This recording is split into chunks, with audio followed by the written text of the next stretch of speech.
Hello నమస్తే నేను Ashok. TDP Janasena కూటమికి సంబంధించి సీట్ల సర్దుబాటు కొలిక్కి వచ్చింది. జనసేన పార్టీ 24 అసెంబ్లీ 3 పార్లమెంటు స్థానాల్లో పోటీ చేస్తుంది. అంతేకాకుండా టీడీపీ పార్టీకి సంబంధించి ఇప్పటికే 94 అసెంబ్లీ స్థానాల్లో పోటీ చేస్తున్నట్టు అభ్యర్థుల లిస్టును కూడా చంద్రబాబు నాయుడు ప్రకటించారు. ఆ తరువాత పరిణామాలు ఎలా ఉండబోతున్నాయి? ఏపీ రాజకీయాల్లో జనసేన పార్టీకి 24 సీట్లు ఇవ్వడాన్ని జన సైనికులు జనసేన పార్టీకి సంబంధించిన కీలక నేతలే యాక్సెప్ట్ చేసే పరిస్థితి కనపట్లేదు. ఈ అసంతృప్తి జ్వాలలు జనసేన పార్టీకి ఎంతవరకు నష్టం చేకూరుస్తాయి, వైసీపీ పార్టీకి ఎంతవరకు లాభం చేకూరుస్తాయి? ఈరోజు ఇంటర్వ్యూలో చారి గారితో మాట్లాడదాం. చారి గారితో మాట్లాడి జనసేన టీడీపీ పొత్తులకు సంబంధించి, అలాగే పొత్తులోకి బీజేపీ వస్తుందా రాదా అనే దానిపైన కూడా డిస్కస్ చేద్దాం. చారి గారు నమస్తే. జనసేన పార్టీ మీరు గతం నెల క్రితమే చెప్పారు వాళ్ళకి 24-25కి మించి ఇవ్వరు, దానికి వెనకాల రీజన్స్ కూడా చెప్పారు. సో ఏంటి ఇప్పుడు 24 ఫైనల్ చేసేసారు, 3 పార్లమెంట్ ఫైనల్ చేశారు, ఎలా చూస్తారు దీన్ని? అంటే 24 స్థానాలు అబద్ధం, 45 స్థానాలు ఇచ్చారు. 45 మీరు కూడా పవన్ కళ్యాణ్ లాగా మాట్లాడారు. అంతేగా మరి. ఇప్పుడు రాజకీయానికి కొత్త భాష్యం చెప్పాడు. ఈ లెక్కన 350 స్థానాల్లోనేమో టీడీపీ పోటీ చేస్తుంది, 45 స్థానాలు వీళ్ళు పోటీ చేస్తుంటే మొత్తం టోటల్ 395 స్థానాలు పోటీ చేస్తుంటే ఆఫ్టర్ వైసీపీ 175 పోటీ చేస్తుంది. కాబట్టి ఇక్కడ రాజకీయానికి పనికిరానటువంటి నాయకుడు ఎవరు అని మనం గూగుల్ సెర్చ్ చేస్తే కనపడేది ప్యాకేజీ స్టార్, మరొక పేరు మొఘల్ చక్రవర్తి అని చెప్పచ్చు. అంటే ఇక్కడ నేను గతంలో చాలాసార్లు చెప్పాం, అరే బాబు నీకు బలం ఉంది, ఎవరి పొత్తులు మీకు వద్దు, ఎవరి సంఖ్యలో దూరక్కర్లేదు, నీకు నీవుగా స్వచ్ఛందంగా నీవు ఒంటరిగా పశ్చిమ నియోజకవర్గాల్లో కానీ తూర్పు నియోజకవర్గాల్లో కానీ ఆ 2 జిల్లాల్లో 34 స్థానాల్లో నీవు పోటీ చేస్తే 25 స్థానాల్లో గెలిచే అవకాశం నీకుంది. నువ్వు ఒక ప్రత్యామ్నాయ శక్తిగా ఎదిగే అవకాశం ఉన్నది అని చెప్పినా కూడా ఆయన బుర్రకెక్కలేదు అని అంటే బహుశా చంద్రబాబు నాయుడు గారు ఏదన్నా బెల్లపాకం నోట్లో పోసాడేమో డౌట్ వచ్చింది. ఎందుకంటే గతంలో ఈ మధ్య మనకు పట్టాభి గారు ఉన్నారు, ఈ మధ్య పాపం ఎక్కడా మాట్లాడలేదు, ఎందుకంటే ఆయనకి కూడా బెల్లపాకం పోసారు. నువ్వు మాట్లాడు మాకు ఇంకాని. అట్లా మంగళగిరి బెల్లపాకం ఏమన్నా మన పవన్ గారు పోసారేమో. కాకపోతే అంత దిగజారిపోయి కాపుల యొక్క ఆత్మగౌరవాన్ని తీసుకుని చంద్రబాబు గారి గజ్జల్లో పెట్టి ఇట్ట కొట్టుకుంటారా? ఆ వీడియో చూసారా మీరు? అనౌన్స్ చేసిన తర్వాత నాదెళ్ల మనోహరను చంద్రబాబు కన్ను కొట్టుకుంటారట. వీడు ఉంపుడు గత్తె. నిజంగా కాపులు ఈ రోజున ఎందుకు నీకు దూరం అయ్యారు అంటే మీరు కలిసి సరిపోయిందా? కింద కేడర్ కలవక్కర్లేదా? పైగా సిగ్గుమాలని మాట మాట్లాడతాడు. తెలుగుదేశం పార్టీకి జనసేన కార్యకర్తలందరూ సహకరించాలి, గతంలో మనకు 10 సీట్లు వచ్చినట్టయితే మనం డిమాండ్ చేసే అవకాశం ఉండేది, సిగ్గుండక్కర్లే నీకు ఆ మాట మాట్లాడటానికి. అంటే చంద్రబాబు నాయుడిని సీఎం చేయడానికి నువ్వు ఎప్పుడైతే కంకణం కట్టినావో ఆ రోజు నువ్వు రాజకీయంగా సమాధి పొందినట్టే, సజీవ సమాధే. కానీ ఇప్పుడు జనసేన కార్యకర్తలందరూ కూడా పూర్తి స్థాయిలో తిరుగుబాటు మొదలుపెట్టారు. అడవుడున్నాడే డైపర్ ఆది ఆడన మాడతాడు, స్టేజీ సెన్స్ కూడా తెలియనటువంటి ఒక కామెడీ ఆర్టిస్టు ఆయన ప్రసంగాలు ఇస్తాడు కూర్చొని. ఆ రోజు ఎన్ని మాటలు మాట్లాడాడు, ఏ మంత్రి ఏ పదవి చేస్తున్నారని. ఇప్పుడు సమాధానం చెప్పమానండి. నువ్వు కూడా ఎమ్మెల్యేగా పోటీ చేయాలని దర్శి టికెట్ ఆశించావుగా. అంటే ఇక్కడ నీవు చెప్పినది తప్ప చంద్రబాబు గారు తెలుగుదేశం పార్టీ కార్యకర్తలు కూడా జనసేనకు సహకరించాలన్న మాట ఎందుకు అనిపించలేకపోయారు? ఈరోజు మీ సభ ఎందుకు క్యాన్సిల్ అయింది? ఇక్కడ బీజేపీలోకి పొత్తు వస్తుందా రాదా అనేది సెకండరీ అంశం. ఆ రోజు చంద్రబాబు నాయుడు ఢిల్లీ వెళ్ళింది దేనికోసం అండి? పొత్తుల కోసం అని మనం అనుకుంటున్నాం. కాదు సార్, నాది 17A ఒకటి నా మీద పెట్టారండి, దాన్ని కొద్దిగా దృష్టిలో పెట్టుకోండి. నాతో ఉంటూ మాకు ఇచ్చే ఫండింగ్ చేసేటువంటి సుజనా చౌదరి గారు నేను మీ బీజేపీ పంపించాను. ఈ మధ్య ఫిబ్రవరి 1వ తారీఖు ఆయన మీద ఒక ఎఫ్ఐఆర్ పూర్తయిందండి. 260 కోట్ల రూపాయల ఒకటి ఇష్యూ అయింది, అది కూడా మాకు ఇబ్బంది అవుతుంది. కాబట్టి మీరు నా కేసుల మొత్తాన్ని ప్రస్తుతానికి వెలికి తీయకుండా ఉంటే జగన్మోహన్ రెడ్డిని అత్యధిక మెజారిటీతో గెలిపించి మీకు తెచ్చిస్తానండి. దానికోసం నేను రోజు ఉండవల్లి నుంచి హైదరాబాద్ దాకా పుషప్పులు చేసుకుంటూ పోతున్నాను, కసరత్తులు చేస్తున్నాము అని కాళ్ళ బేరానికి పోయాడు తప్ప పొత్తుల కోసం పోయిన మాట అవాస్తవం. పైగా అంటాడు ఆయన, నా జీవిత చరిత్రలో, నా 45 ఏళ్ళ ఇండస్ట్రీలో ఇంతవరకు ఎప్పుడు ఎక్కడ ఏనాడు ఇంత ప్రాక్టీస్ చేయలేదు. ఇది ఒక అద్భుతమైనటువంటి సైన్యాన్ని దించాను నేను, కాబట్టి విజయం మనదే. పైగా కొత్త భాష్యం, నేను ఐపీఎస్లకు ఇచ్చాను, ఐఏఎస్లకు ఇచ్చాను, డాక్టర్లకు ఇచ్చాను, యాక్టర్లకు ఇచ్చాను. మరి కాల్మనీ సెక్స్ రాకెట్ ప్రధాన నిధులైనటువంటి బోడే ప్రసాద్కి ఎందుకు సీట్ ఇవ్వలేదు? రక్త చరిత్రను చూపించినటువంటి బొద్ద వెంకన్న గారికి ఎందుకు ఇవ్వలేదు? బీకాంలో ఫిజిక్స్కి ఎందుకు ఇవ్వలేదు? అంటే హిందూ మతం మీద హిందూ ద్వేషంతో సీతాదేవిని, రాముడిని తిట్టి అలాంటి వ్యక్తులకి నీవు ఒక పి గన్నవరంలో మహాసేన రాజే సీట్ ఇచ్చారు. మరి దాన్ని ఎందుకు ఫోకస్ చేసుకోవట్లేదు? తల నరికి తీసుకొస్తే 2 కోట్ల రూపాయలు ఇస్తానని చెప్పినటువంటి కొలికిపూడి శ్రీనివాసరావు గారు ఐఏఎస్ ఆఫీసరా, ఐపీఎస్ ఆఫీసరా, డాక్టరా, యాక్టరా, ఎవరండి ఆయన? అంటే వైసీపీ కార్యకర్తలు, వైసీపీ నాయకులు మీకు గోండాలు, రౌడీలు, మాఫియా. మరి మీది ఏ మాఫియా అండి? ఇదే మాఫియా అంటారు. కాబట్టి వీళ్ళు ఆడేటువంటి నాటకాలు, వీళ్ళు చేసే వికృత చేష్టలు, ఈ పొత్తులు ప్రజలు ఆలోచిస్తూ ఉన్నారని చెప్పచ్చు. ఒక రకంగా చెప్పాలంటే వైసీపీ పార్టీలో వ్యతిరేకత ఉన్నదని చూపించింది వీళ్ళే, ఆ వ్యతిరేకతను తగ్గించింది వీళ్ళే. నన్ను ఇచ్చినటువంటి 99 సీట్లు ప్లస్ 24 సీట్లు, ఈ దరిద్రం మొత్తం 100 వచ్చినాయి.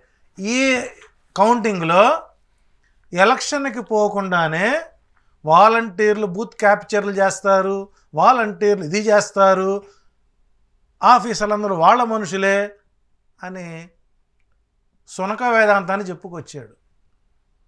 ఇక్కడ నిన్న వచ్చిన లిస్టులో మ్యాజిక్ ఫిగర్కి 95 స్థానాలకి మ్యాజిక్ ఫిగర్ ఏపీ 95 స్థానాలు జగన్మోహన్ రెడ్డికి ఆయన పుషప్పుల ద్వారా ఇచ్చినటువంటి పెద్ద గిఫ్ట్.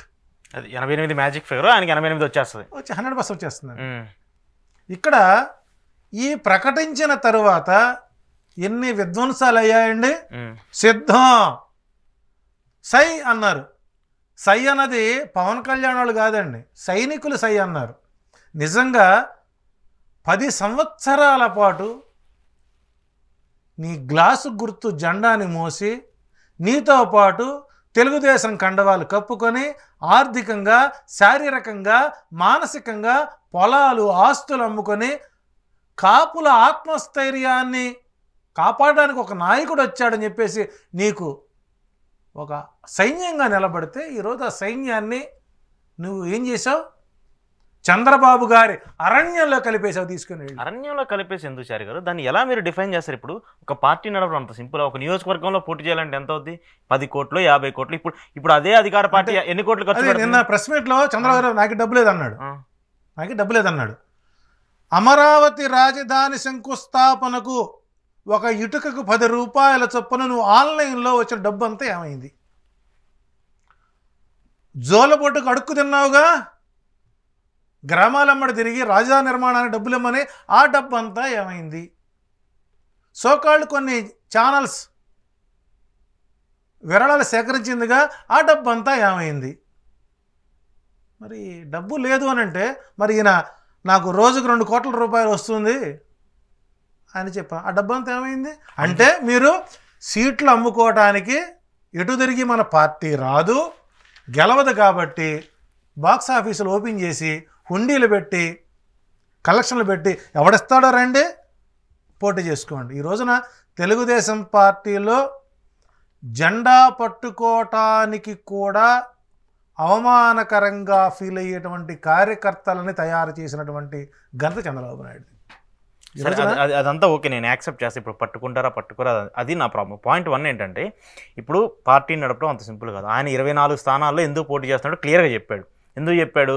నేను 50 స్థానాలు తీసుకుంటే అక్కడ పోటీ చేస్తే మనం కొన్ని చోట్లలో ఎడ్జ్లో పోవచ్చు, గెలవకపోవచ్చు, కానీ 100కి 100% స్ట్రైక్ రేట్తో ఈ 24 స్థానాల్లో 100% గెలుస్తున్నాం అన్న నమ్మకంతో ఆయన చెప్పాడు. దాంట్లో తప్పేమో. ఆ 24 స్థానాలు ఎక్కడ ఎవరు అని చెప్పారా? ఒక 5 స్థానాలు ప్రకటించారు. మిగతా వాటిని ఆ 5 స్థానాల్లో ఎన్ని గెలిస్తే చెప్పండి. పవన్ కళ్యాణ్ నీ గెలిస్తే చెప్పమనండి. ఒక్క సీటు గెలవదండి. 5 స్థానాలు పోతాయి. నేను గతంలో ఎప్పుడు చెబుతాను, నేను చంద్రబాబు గారు పవన్ కళ్యాణ్ని వాడుకొని నడి బజార్లో గుడ్లొడిసిన చరిత్ర అది. సో ఆర్జీవీకి మరో బయోపిక్, వెన్నుపోటు రాజకీయాలకి. ఈయన ఒంటరిగా కనుక ఇప్పుడు ఈ రోజున కాపు కమ్యూనిటీ 28% ఉన్న నియోజకవర్గాలు ఈస్ట్ వెస్ట్. మేం చెప్పేది ఏంటంటే నువ్వు ఒంటరిగా పోటీ చేయి, వెన్ను మరొకొద్దు తీసేయి, 34 స్థానాలు పోటీ చేయి ధైర్యంగా. నీకు మెజార్టీ రాదు అక్కడ, నీ కాపుని ఎమ్మటి ఉండదా, నిలబడరా నువ్వు. అక్కడెన్ని ఇచ్చారు చూడండి, మనం అనుకున్నాం 5 నుంచి 6 ఇస్తారు, అవే ఇచ్చారు అంతకుమించి నియోజకవర్గాలు. అవి కూడా నమ్మకం లేదు. ఉదాహరణకి కందులు దుర్గేష్ ఎన్నేళ్ళ నుంచి కష్టపడుతున్నాడండి. మళ్ళీ అక్కడ రాజీ ఆయన నిడదవలు ఇవ్వమంటున్నారు. నిడదవలు గెలిచే సీట్ అన్నది, నిడదవలు వైసీపీ కంచుకోట కదా, గెలిచే సీట్ అన్నా అంటే ఇది ఒక డ్రామా. ఇది తెలుగుదేశం పార్టీ ఒక డ్రామా కంపెనీ అన్నమాట. మరి గతం అన్నారు కదా, ఇక్కడ వాడు అక్కడ ఒకటే గుర్తుపెట్టుకోండి, చంద్రబాబు గారిదే మాట నోటు మాట అంతా కిట్ ప్రోకో, నాకేమిస్తావు చెయ్యి. జగన్మోహన్ రెడ్డిది నోటి మాట. కాబట్టి ఇక్కడ అంతా పాయ అనడానికి సైన్యం సిద్ధంగా ఉన్నారు, మీ ఇళ్ళు వాకిళ్ళు ధ్వంసం చేయడానికి. వాళ్ళు సంసిద్ధమే. ఈవీఎంల్లో చెంప చెళ్ళు మనేలా తెలుగుదేశానికి జనసేనకి వ్యతిరేక ఓటేసే అవకాశాలు ఎక్కువ ఉన్నాయి. ఇప్పుడు కొత్త ఏం చేశారు, జనసేనకి మేము ఇంత వచ్చింది కాబట్టి బీజేపీ కనుక లైన్లోకి వస్తే అగ్రవర్ణాలు మొత్తం బీజేపీకే ఓటేస్తాం అనే స్థితి తీసుకొచ్చారు. మళ్ళీ ఇది కొత్త కలరింగ్. బీజేపీ తటస్థంగా ఉంది, అన్ని నిశితంగా పరిస్థితుంది. 107 స్థానాలు చెప్పాను మీకు. నేను ఇప్పుడు చెబుతున్నానండి, గ్రౌండ్ రియాలిటీ 10 days నేను తిరిగినటువంటి నియోజకవర్గాల్లో చూసినట్లయితే 120 స్థానాలు గెలిచే అవకాశాలు ఉన్నాయి. 120 స్థానాలు వైసీపీ, దాంతోపాటు 18 స్థానాలు ఎంపీ స్థానాలు గెలిచే అవకాశాలు ఎక్కువ ఉన్నాయి. ఇటుదిరిగి వైసీపీ కొద్దిగా ఇబ్బందికరమైన జిల్లాలు 2, ప్రకాశం, నెల్లూరు.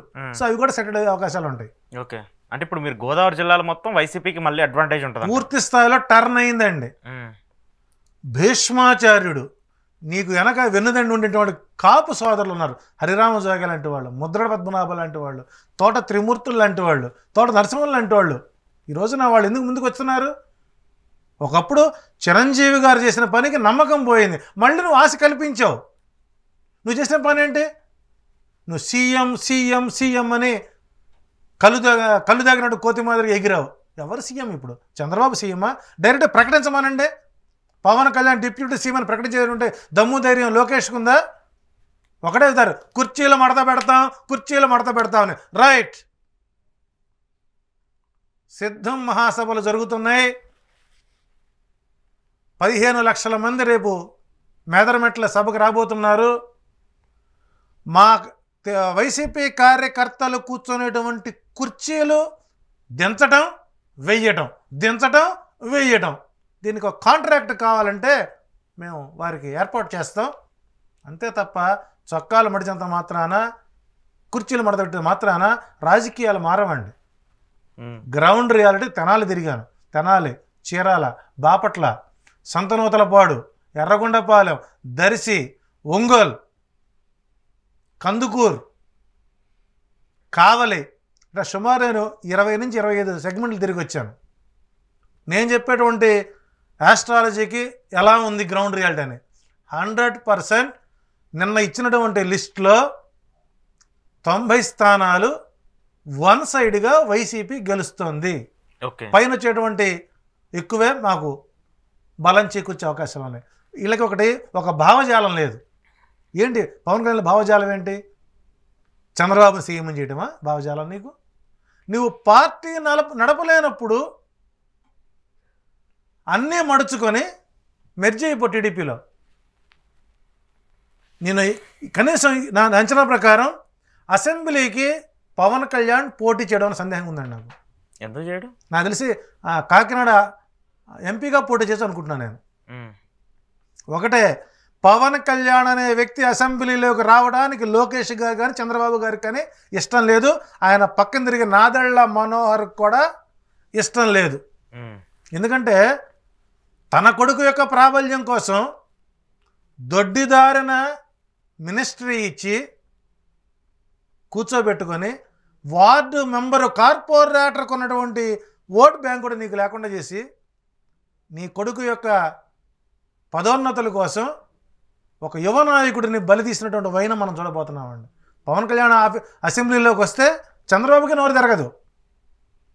కాబట్టి ప్రత్యామ్నాయం మొదటి నుంచి చెప్పాను, ప్లాన్ బి ఉండాలి జనసేనకి.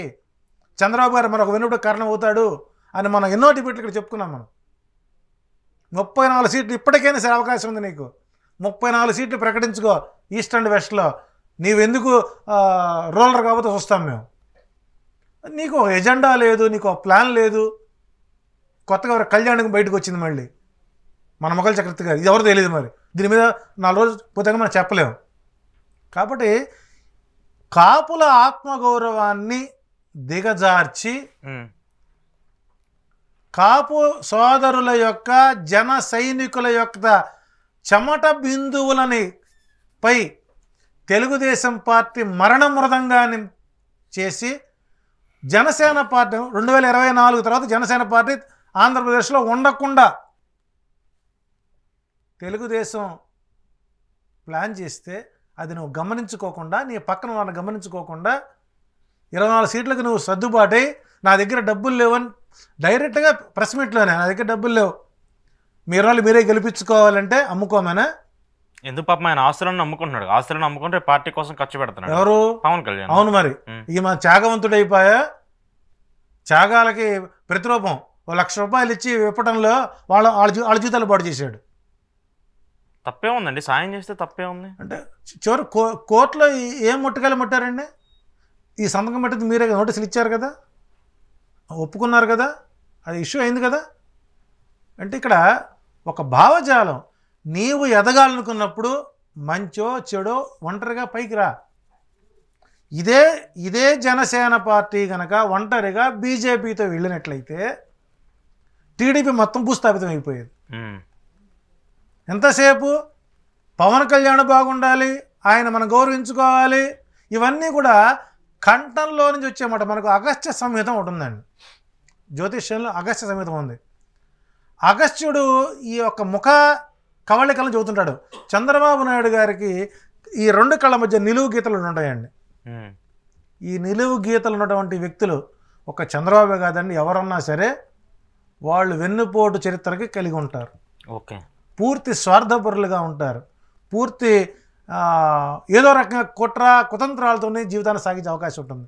సో కాబట్టి పవన్ కళ్యాణ్ రాజకీయ చరిత్ర, దీనితో పాటు సినిమా రంగంపై కూడా ప్రభావం పడి చివరికి ఈయన పుస్తకాలు చదువుకుంటూ ఫామ్ హౌస్లో కూర్చోవలసిన పరిస్థితి ఏర్పడేటువంటి దౌర్భాగ్య స్థితికి చంద్రబాబు నాయుడు గారు ఎక్కడికో తొక్కి పారేశాడు.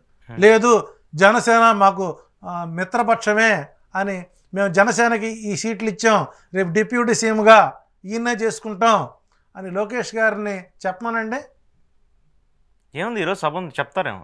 సభ క్యాన్సిల్ అయింది కదా ఇవాళ. సభ ఎక్కడ ఉంది? ఎందుకు సభ క్యాన్సిల్ అయింది? లేదు, ఉంది. ఎన్నింటికి నోటీస్ అండి? ఈ రోజు ఉంది, ఈవినింగ్. చూద్దాం వాళ్ళు ఏం స్పీచ్లు ఇస్తారో చూద్దాం. ఏదైనా సరే గొంతులో నుంచి వచ్చే మాట తప్పితే వచ్చేది కాదు.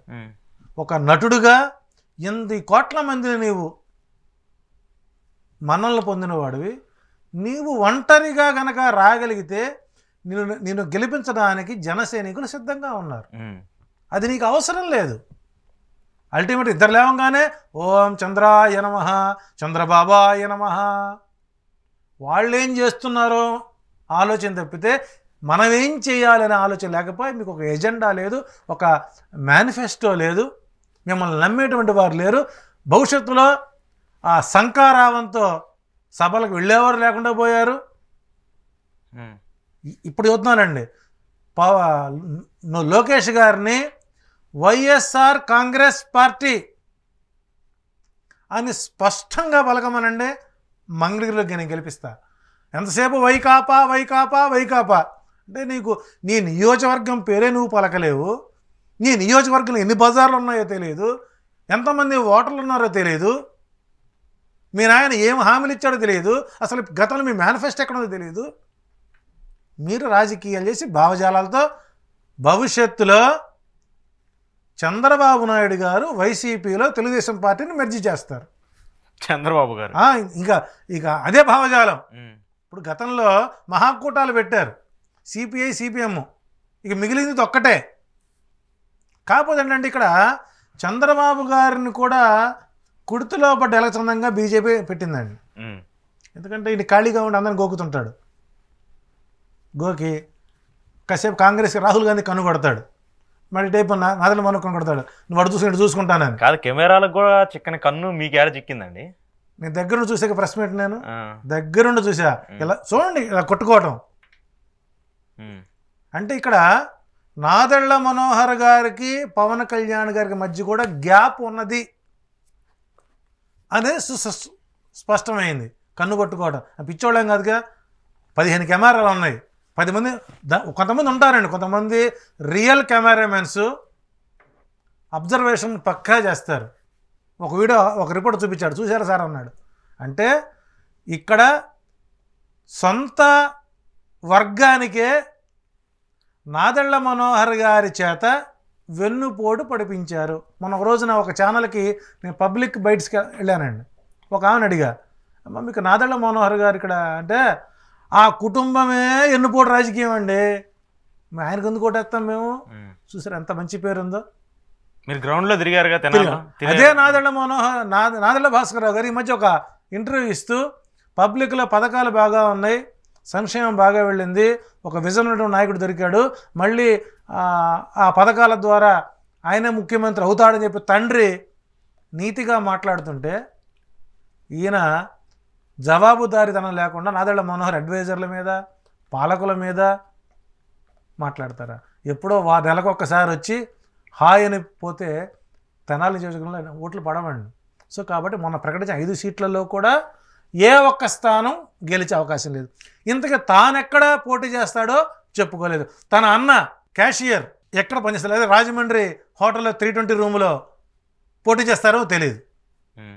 సో కాబట్టి ఒక రూపం, ఒక ఆలోచన, ఒక భావజాలం లేకుండా అరే ఎంతమంది యువతలండి, యువకులండి ఈ రోజున ఏం చేయలేని పరిస్థితిలో.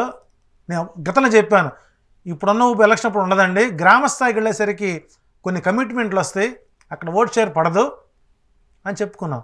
సేమ్ అదే జరిగింది. తప్పనిసరిగా ఈ 2 పార్టీలు కాలగర్భంలో కలిసిపోవడం సాధ్యం, అందులో ఎలాంటి సందేహం లేదు. సో ఇప్పుడు మీరేంటి, మొన్నటిదాకా 107 సీట్లు అన్నది, ఇప్పుడు 120 సీట్లు అన్నారు, అంత పాసిబిలిటీ ఉంటుంది అంటారా? 120 సీట్లు పర్ఫెక్ట్గా వస్తున్నాయండి. ఇంకొక నెక్స్ట్ 121 పెట్టుకోవచ్చు, ఒకటి ఎడ్జిలో ఉంది పెట్టుకోవచ్చు. నేను 107 చెప్పాను, గ్రౌండ్ రియాలిటీ 121 కనపడుతుంది. నాకు తెలిసి ఇంటెలిజెన్స్, సెంట్రల్ ఇంటెలిజెన్స్ కూడా అదే ఇస్తుంది, రేపు పొద్దున సర్వే సంస్థలు అవే ఇస్తాయి. ఎందుకంటే నేను ప్రత్యక్షంగా నేను వెళ్ళి తిరిగి చూసినటువంటి ఏజెండా. కాబట్టి ఇక్కడ మొన్నటి వరకు పవన్ కళ్యాణ్ మీద సింపతి ఉందండి. ఇదే పవన్ కళ్యాణ్ కనుక చంద్రబాబు అరెస్ట్ అయినప్పుడు వై నాట్ 175 అన్నట్టుది ఈ బాటికి టీడీపీ భూస్థాపితం అయిపోయేది. ఆ శని నెత్తిన కూర్చున్నప్పుడు రానివ్వదండి. సో చంద్రబాబు గారి రాజకీయ ప్రస్థానం అంతా పాయే, పవన్ కళ్యాణ్ గారి రాజకీయ ప్రస్థానం అంతా పాయ. ఏమిరా, ఏం ఉపయోగం రా మీ వల్ల, ఏదైనా పని చేసుకోండి రా, ఏదో సినిమాలు అంటాడు, అంతగా అమ్మడం అనకూడదు కాబట్టి ఇంకో మాట అన్నారండి మధ్య. నిజంగా నారా భువనేశ్వరి గారు ఈ మధ్య కుప్పంలో నిజం గెలవాలి, రైట్, నిజంగా నారా వారి కుటుంబంలో సత్యవంతురాలు సచ్చీలత కలిగినటువంటి మహాసాధ్వీమణి ఎవరంటే నారా భువనేశ్వరి గారు. నేను బాబు గారికి రెస్ట్ ఇద్దామనుకుంటున్నాను, తదాస్తు. 36 కోట్ల దేవతలందరూ ఆమె ఆలోచనకి స్పందించి, అంటే ఆమె నిజం తెలుసుకుంది. నా భర్త 45 ఏళ్ల పాటు పనిచేస్తే ఎంత మేర చేశారనేది నిజం తెలుసుకుంది. ఆ నిజం తెలుసుకొని ఆ మనసులో మాట దాచుకోలేక నేను మా వారికి రెస్ట్ ఇద్దాం అనుకుంటున్నాం అని అన్నారంటే కాగల కార్యాన్ని గంధర్వులు తీర్చినట్లుగా ఆమె నాట వెంట వచ్చినటువంటి ఆ మాట యథాతథమగుగాక అని నేను వారికి నమస్కారాలు చేస్తున్నాను. పాపం మీరే వాళ్ళని ఆయనకి వాళ్ళు రెస్ట్ ఇచ్చే ముందు మీరే ఇచ్చేటట్టున్నారు. వాళ్ళు కోరుకుందే కదండి, వాళ్ళు కోరుకున్నది జరుగుతుంది. నిజం గెలిచింది. ఆ నిజం గెలవడానికి ఆమె కృషి చేసింది, తెలుసుకుంది, గ్రౌండ్ రియాలిటీ చూసుకుంది, ఏమాత్రం నా మొగుడు ఏం చేశాడా అని. సరే, ఇప్పుడు 24 సీట్లు అనౌన్స్ చేశారు కదా, 24లో ఒక 5 అనౌన్స్ చేశారు, మిగతా క్యాండిడేట్లు 5 సీట్లు గెలిచేవాళ్ళు ఎవరు లేరు. ఇప్పుడు ప్రకటించిన 5 సీట్లు. సో మిగతా 19 సీట్లు పేర్లు రావాలిగా మనకు. ఇప్పుడు ఓలెక్స్ బ్యాచ్ ఒకటి ఉంది, 45 స్థానాలు గెలవదు. ఇంకా 57 సీట్లు అట్టే పెట్టామన్నారు. ఎందుకోసం అంటే బాక్సులు ఓపెన్ చేయడానికి హుండీలు. ఈ హుండీ మొదలవుతుంది అనమాట. డబ్బులు ఇస్తారా? రండి రండి, బ్యాక్ డన్ రండి, పోండి. ఇక్కడ నారా లోకేష్ గారు యువగళంలో పాపం చాలామందికి కమిట్మెంట్ ఇచ్చారు. ఇప్పుడు వాళ్ళందరూ ఎదురు తిరుగుతున్నారు.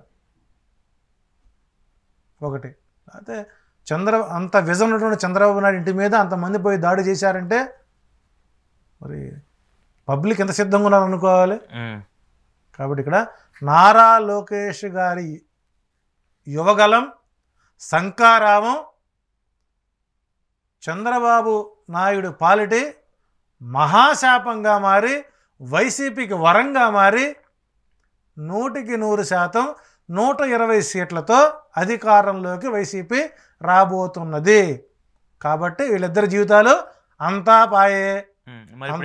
ఒకటి చెప్పండి చారి గారు, ఇప్పుడు పవన్ కళ్యాణ్ ఎంపీగా పోటీ చేసిన, ఎమ్మెల్యేగా పోటీ చేసిన గెలిచే అవకాశాలు ఉంటాయి అంటే